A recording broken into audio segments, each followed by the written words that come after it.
Broiler கோழி வேகமா வளர்றதுக்கு என்ன தீவனம் குடுக்குறாங்க? அத பத்தி சொல்லுங்க அப்படின்னு சொல்லி கேட்டிருந்தீங்க. நாங்க ஆல்ரெடி அதெல்லாம் வாங்கி வச்சிருக்கோம்.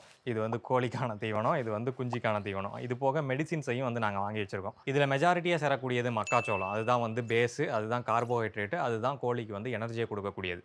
அதுக்கு அடுத்தபடியா சோயா புண்ணாக்கு, இல்ல சோய் சங்க்ஸ், மீல் மேக்கர்ன்னு சொல்லுவோம் இல்லையா? அத வந்து சேர்த்திருப்பாங்க. இது மெயினா புரோட்டீன்க்காக. இது 2ம் தான் அதிகமா சேரும். இது போக இதுக்கு மேல சேரக்கூடியது விட்டமின்ஸ், மினரல்ஸ் அந்த மாரியான விஷயங்கள். ஏன்னா கோழிக்கு தேவையான சத்த குடுக்கணும் இல்லையா? அதுக்காக. அண்ட் சில எசென்ஷியலான அமினோ ஆசிட்ஸையும் வந்து சேர்த்திருப்பாங்க. அதுதான் வந்து மசில பில்ட் பண்றதுக்கு ஈஸியா ஹெல்ப் பண்ணும். அண்ட் அது போக என்சைம்ஸ். சாப்பிடக்கூடிய உணவு ஈஸியா செரிமானம் அடையணும் அப்படின்றதுக்காக ஒரு சில என்சைம்ஸையும் சேர்த்திருப்பாங்க. அண்ட் அது மட்டும் இல்லாம இந்த ஃபீடு வந்து ஈஸியா இறுகிறக்கூடாது, கட்டியாயிறக்கூடாது அப்படின்றதுக்காக ரொம்ப நாள் வைக்கணும் அப்படின்றதுக்காகவும் ஒரு சில பிரிசர்வேட்டிவ்ஸும் சேர்த்திருப்பாங்க.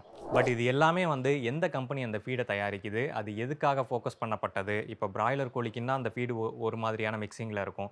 அதே கோழி குஞ்சுக்கு அப்டின்னா, இது ஒரு மாதிரியான மிக்ஸிங்ல இருக்கும்.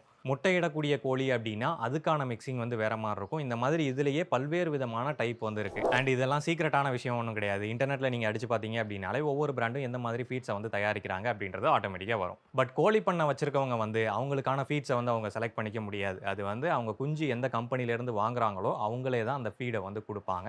ஸோ, அதனால அந்த ஃபீட மட்டும் தான் அவங்க பயன்படுத்துவாங்க.